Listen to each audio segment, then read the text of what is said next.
tayo ng pampano. Gusto na yung pampano. Prinito ko.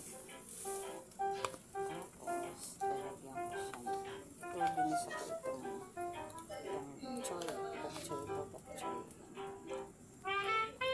Binisa ko siya. Tapos, gagawa ko ng sauce. Ito ay gata. Meron itong luya, sibuyas, lemongrass, ayan. Para may flavor yung ating gata. Gusto kasi gusto yung natural lang.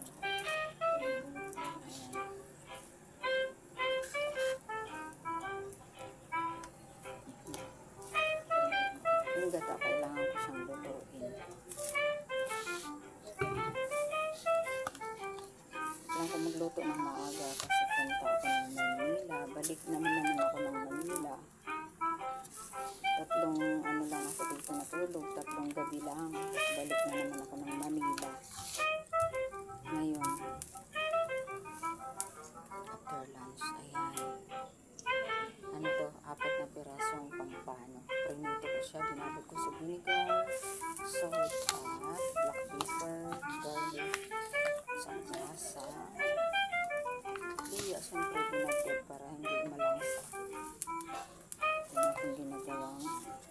So, kailangan ko na siyang timplahan ng asin, patis.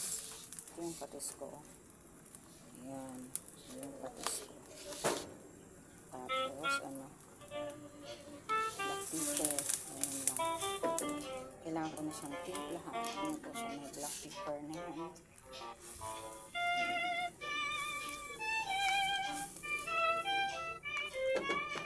Kasing isda yung flavor natin. Hindi na tumulang sa dito. Pinigyan ko ng luya bago ko i-prito. Ito para lang magiging nasa siya. Pa-transfer ko rin dyan.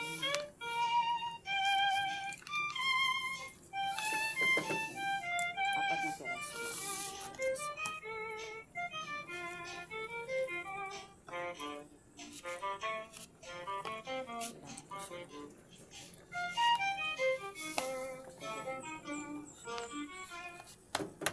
Ito na siya.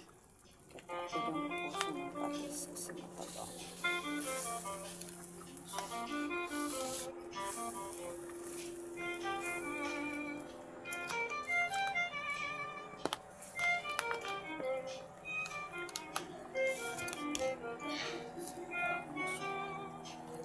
Ito ang aking